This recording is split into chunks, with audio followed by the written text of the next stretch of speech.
दोस्तों, नीलम नाम की एक महिला होती है जिसकी उम्र भी मात्र 40 साल के आसपास थी। उसके पास एक मकान होता है। वो मकान हमेशा किराए पर दिया करती थी। उस मकान में 3 कमरे थे।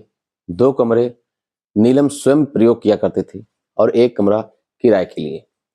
नीलम के पति की मृत्यु आज के लगभग 3 साल पहले हो चुकी थी। अब घर का खार-बार उसी के ऊपर था। खर्चा पानी सब नीलम के ऊपर ही था। उसकी एक बेटी थी, किरण, जो भी मात्र 18 साल की थी और इंटर की पढ़ाई कर रही थी। नीलम ने मोहल्ले में कई लोगों से कह रखा था कि कोई किराएदार आए तो हमें बताना। कुछ दिन के बाद एक लड़का आता है। पूछता है, मैडम कोई रूम खाली है? बोलती हाँ। कमरा दिखाती हैं। कमरा दिखाने के बाद लड़के को पसंद आता है और उस कमरे में शिफ्ट हो जाता है। लगभग 2-3 दिन गुजर जाते हैं तो नीलम सोचती है, चलो कुछ इस लड़के से एडवांस ले लेते हैं ताकि अपना कुछ खर्चा पानी चल जाए। उस लड़के के कमरे के पास जब पहुंचती हैं तो कुछ कुछ अजीबोगरीब आवाजें आ रही थी। आवाजों को सुनने के बाद नीलम सोचती कि क्या बात है, मूवी देख रहा होगा हमें लगता है। खिड़की के पास पहुंचती तो देखती है कि वो लड़का मोबाइल में कुछ देख रहा है और अजीबोगरीब हरकतें कर रहा है। उन हरकतों को देखकर नीलम समझ जाती है कि कुछ तो दाल में काला है। लगभग 5 मिनट खिड़की के पास खड़े होकर के वो नजारा देखती रहती है। नजारा देखते देखते किरण के अंदर एक उत्तेजना जाग जाती है। मन में सोचने लगती है, काश मेरे साथ भी ऐसा होता। अपने आप को खुद रोक नहीं पाती हैं और वो लड़के के कमरे में दाखिल हो जाती है। जैसे लड़के के कमरे में पहुंचती है, लड़का तुरंत डर जाता है, सन्न रहता है, उठकर खड़ा हो जाता है। कहते बिल्कुल बिल्कुल, बैठो बैठो बैठो बैठो, टेंशन न लो। जो भी तुम कर रहे हो वो मेरी भी इच्छा है।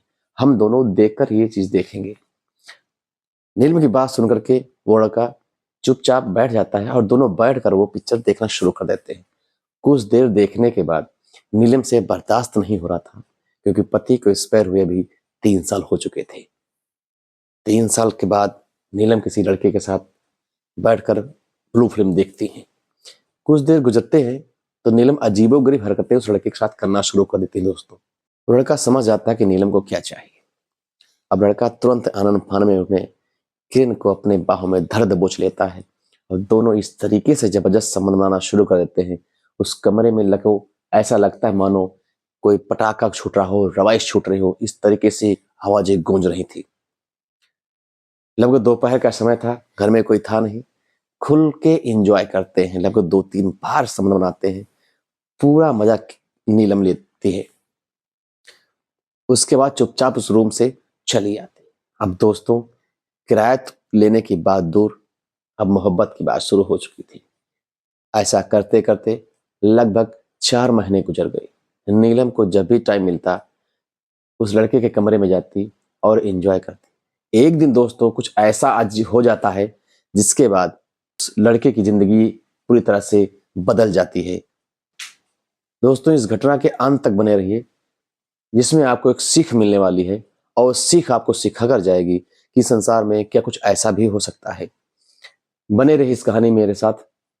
आदाब, नमस्कार, सत श्री अकाल। मैं पंकज शुक्ला आपके लेकर आए हूँ ये सच्ची घटना। ये सच्ची घटना सुनने के बाद आपके पैरों तले जमीन खिसक जाएगी। क्या ऐसा भी हो सकता है? दोस्तों, दिल्ली में एक कॉलोनी होती है। उस कॉलोनी में एक महिला रहती है जिसका नाम नीलम था और उसकी उम्र भी मात्र 40 साल के आसपास थी। पति की आज के 3 साल पहले मृत्यु हो गई थी, तो घर का सारा खर्चा पानी उसी के ऊपर निर्भर था। नीलम के साथ एक बेटी भी थी जिसकी उम्र भी 18 साल के आसपास थी। देखने में खूबसूरत जवान थी और भी इंटर की पढ़ाई कर रही थी। इनके पास मकान में केवल 3 कमरे थे। 2 कमरे तो स्वयं प्रयोग में लेती थी और एक कमरा किराए के लिए। मोहल्ले में लोगों से कह रखा था कि अगर कोई आता है तो मेरे पास जरूर भेज देना, क्योंकि मुझे बहुत दिक्कत हो रही है। एक दिन एक लड़का बिहार से आता है जिसका नाम मुस्तफा था। उसकी उम्र 24 साल के आसपास होगी। देखने में जवान, हट्टा कट्टा, लंबाई 6 फुट के आसपास थी। कहता है, मैडम कोई रूम है आप पास, सुना है? बोलती हाँ। रूम दिखाती है। रूम उसको बहुत ही पसंद आता है। कहते हैं ठीक है, मुझे रूम पसंद है और मैं इसमें रहना शुरू कर देता हूँ। दोस्तों, उस रूम में लड़के को शिफ्ट हुए अभी मात्र 1 हफ्ता ही गुजरा था। नीलम ने सोचा, चलो लड़का रूम में शिफ्ट हो गया है, इससे कुछ किराया ले लेते हैं। जब नीलम उस लड़के के कमरे के पास पहुंचती हैं तो खिड़की से जब झांकती हैं तो लड़का मोबाइल में कुछ फिल्म देख रहा था। जब नीलम कमरे के पास पहुंचती है तो कमरे से कुछ आवाजें आ रही थी। खिड़की से झांकती हैं तो लड़का मोबाइल में कुछ देख रहा था और उनको देखने के साथ साथ तो अजीबोगरीब हरकतें कर रहा था। उनको देखने के बाद नीलम समझ जाती कि लड़का क्या कर रहा है। 5 मिनट तक लगभग वह खिड़की पर खड़ी रहती है और सब देखती रहती है। अब उनकी अंदर एक जुनून शुरू हो रहा था, उत्तेजना जाग रही थी कि मुझे भी ये करना है और मुझे भी एंजॉय करना है। ऐसा अंदर से महसूस करने लगी और खुद को रोक न पाई और उस लड़के के कमरे में जाके दाखिल हो जाती। जैसे अंदर दाखिल होती लड़का तुरंत डर जाता है, सहम जाता है, अरे ये मालकिन कैसे अंदर आ गई है। बोलता, मालकिन आप यहाँ कैसे? कहा तो मैं बाहर आ जाता। कहती, नहीं नहीं चुपचाप बैठो, जो तुम कर रहे हो उसमें मुझे भी इंटरेस्ट है और हम दोनों बैठ के साथ में देखेंगे और एंजॉय करेंगे। लड़का मान जाता है, दोनों बगल में बैठकर मोबाइल चलाकर देखना शुरू करते हैं। कुछ देर गुजर जाते हैं, उसके बाद नीलम जो है कुछ कुछ हरकतें उस लड़के के साथ करना शुरू कर देती। दोस्तों, लड़का समझ जाता है कि इन्हें क्या चाहिए। पहले तो ना नुकुर करता है, फिर जो है दोनों एक साथ मिलके धीरे धीरे कपड़े उतारना शुरू करते हैं और ऐसा महसूस हो रहा था कि बरसों के बिछड़े हुए आज मिल रहे हैं। लड़का के नीलम के साथ इस तरह से घुल मिल जाता है और सारे संबंध बनाना शुरू कर देता है कि नीलम 3 साल से बिछड़े हुए अपने पति से आज इच्छा अपनी पूरी कर रही थी। अब लड़का भट्टा कट्टा नौजवान था, पहली बार संबंध बना रहा था। इतने जोरदार तरीके से काम करना शुरू किया तो पूरे कमरे में आ ओ की आवाजों के साथ साथ चिल्लाने की भी आवाजें आ रही थी, लेकिन नीलम पूरा साथ उसका दे रही थी। भरपूर इंजॉय करते करते लगभग 3-4 बार ऐसा राउंड किया और करने के बाद जब दोनों भरपूर संतुष्ट हो जाते, थक जाते हैं, तो यहाँ पर लेट जाते हैं। दोस्तों, दोपहर का समय था, घर में कोई था नहीं। अब नीलम चुपचाप दबे पांव अपने कमरे में जाती है और खुल के नींद मारती है। इस प्रकार करते करते अब लगभग दोस्तों 2-3 महीने गुजर चुके। जब भी नीलम को टाइम मिलता उस लड़के के कमरे में पहुंच जाती, जिसका नाम मुस्तफा था। मुस्तफा से एंजॉय करती और मजा करती। एक दिन की दोस्तों बात है, रात को लगभग 12 बजा था। नीलम उसकी लड़की किरण साथ में सो रहे थे।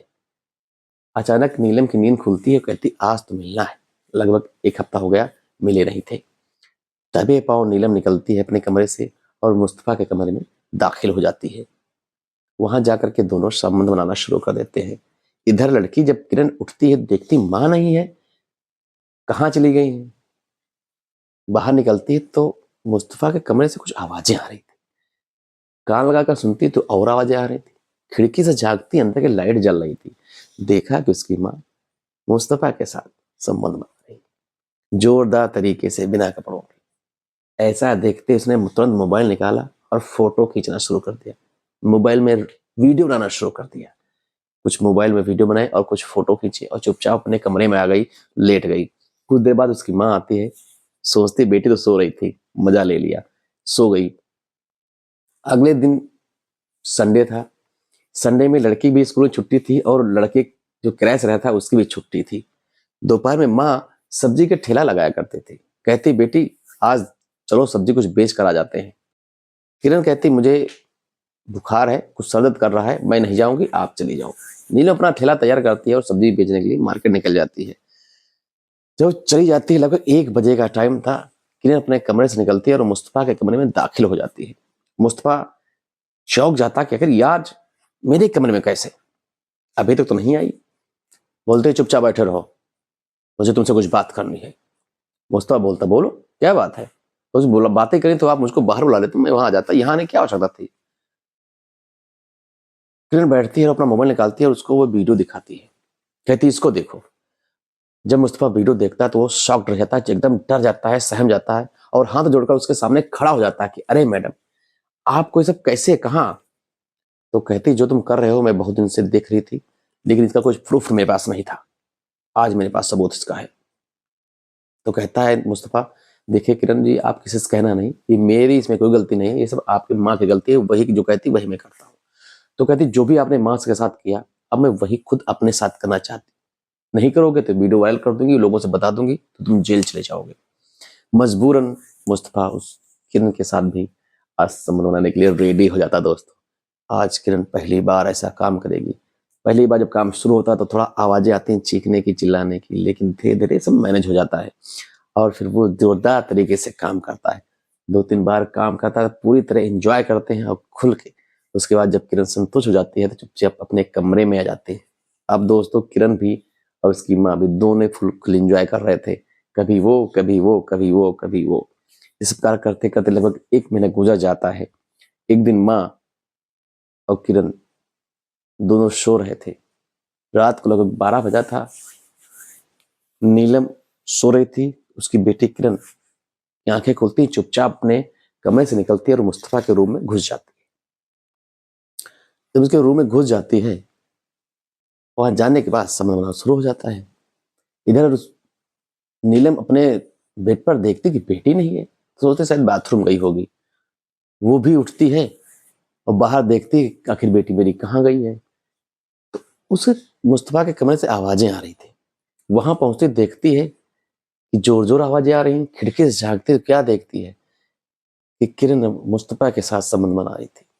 इतना देखते ही नीलम आग बबूला हो जाती है और बहुत जोर गुस्सा करती है और खिड़की से ही चिल्लाना शुरू कर देती है कि तुम लोग क्या कर रहे हो, इस तरह घिनौना काम कर रहे हो, तुम्हें शर्म नहीं आती है। और दरवाजा खोलकर मुस्तफा के कमरे में घुस जाती है और बहुत तेज गुस्सा करती है। चुप रहो, आज मैंने कुछ कर दिया तो आपको टेंशन हो रही है? आज तक जो तुम करती है उसका क्या? तुरंत निकालती मोबाइल, उनका वीडियो दिखाती है। जब वीडियो नीलम देखती तो वो शॉक्ड हो जाती है, एकदम डर जाती है। अब करें तो क्या करें? तो नीलम कहती देखो, अब हमने तुमको देख लिया, तुमने हमको देख लिया है, तो बात यहीं बंद करते हैं। अब दोनों लोग ही मुस्तफा के साथ एंजॉय करते हैं। अब दोनों दोस्तों माँ बेटी मुस्तफा के साथ आए दिन लगातार काम करना शुरू कर देते हैं। जब उनको टाइम मिलता तो नीलम जाती, जब किरण को टाइम मिलता तो किरण जाती। ऐसे करते करते लोग दोस्तों लगभग 6 महीने गुजर गए। मुस्तफा धीरे धीरे कमजोर होने लगा, बीमार रहने लगा, क्योंकि इतना सारा काम करना बड़ा मुश्किल हो रहा था। हट्टा कट्टा शरीर तो था, तभी तो इतने दिन एडजस्ट कर सका। अब क्या था, एक दिन मुस्तफा बहुत ज्यादा बीमार हो जाता है तो नीलम तत्काल उसको हॉस्पिटल ले जाती है। हॉस्पिटल ले जाने के बाद डॉक्टर उससे पूछते हैं बेटा तुम बहुत जवान कट्टा हट्टा थे, आज इतनी जल्दी कमजोरी कैसे आ गई, तुम दुबले पतले कैसे हो गई, खून की कमी कैसे हो गई, खाना नहीं खाते हो क्या? पहले तो मुस्तफा कुछ नहीं बताता है, बोलता है मैं कमजोर हो गया हूँ, बीमारी लग गई। डॉक्टर लोग इलाज करते हैं लेकिन बहुत बारीकी से जो उससे पूछते हैं तो मुस्तफा रोने लगता है और मजबूरन सब कुछ बताने लगता है। कहता है मैं जिस घर में रहता हूँ वहां पर माँ बेटी मेरे साथ दोनों मिलकर जबरदस्ती करते हैं, अगर नहीं करते हैं तो मेरी एक वीडियो बना ली है, कहते वायरल कर देंगे तो मुझे जेल भेज देंगे। तो मुझे मजबूरन ही दोनों को एडजस्ट करना पड़ता है, दोनों के साथ संबंध बनाने पड़ते हैं। ऐसा करते करते हमको 6 महीने के ऊपर ऊपर हो रहा है। इसी कारण मेरे शरीर में कुछ नहीं लग रहा है और मैं कमजोर हो गया हूँ। जब डॉक्टर लोग इस बात को सुनते हैं तो वो शॉक्ड हो जाते हैं और बहुत तेज से गुस्सा करते हैं और तत्काल ही पुलिस को फोन करते हैं। पुलिस आती है और नीलम और किरण को तुरंत ही थाने बुलाती है और वहां पर पूछताछ करती है।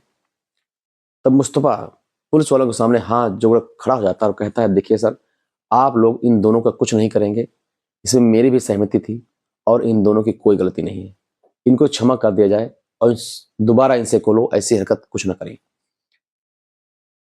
पुलिस वाले कहते हैं ठीक है, मुस्तफा कह रहा था तुमको मैं क्षमा किए दे रहा हूँ, लेकिन दोबारा ऐसी गंदी हरकत मत करना। तब दोस्तों नीलम हाथ जोड़ खड़ी होती है कि साहब मैं इनको कैसे छोड़ सकती हूँ, मेरी बेटी 3 महीने की प्रेग्नेंट है और ये मुस्तफा का ही बच्चा है। मैं चाहती हूँ कि किरण और मुस्तफा की शादी हो जाए और मैं हमेशा हमेशा किरण से दूर चली जाऊंगी। इस बात से मुस्तफा भी राजी हो जाता है। सबकी सहमति से किरण और मुस्तफा के दोस्तों शादी करवा दी जाती है। नीलम हमेशा हमेशा के लिए दिल्ली से बिहार चली जाती है, वहीं पर अपना घर गुजारा बसर करती है और जिंदगी काटना शुरू कर देती है। इधर मुस्तफा और किरण दिल्ली में ही रह करके ही अपने कमरे में बच्चे को जन्म देते हैं और उसी के साथ अपनी जिंदगी बिताना शुरू कर देते हैं। दोस्तों ये कहानी सुनाने का उद्देश्य केवल आप लोगों को सतर्क और जागरूक करना था कि जिंदगी में कभी भी कुछ भी हो सकता है, जिनसे आप सतर्क रहें, जागरूक रहें। इन्हीं शब्दों के साथ अपनी वाणी को देंगे विराम। नमस्कार, धन्यवाद।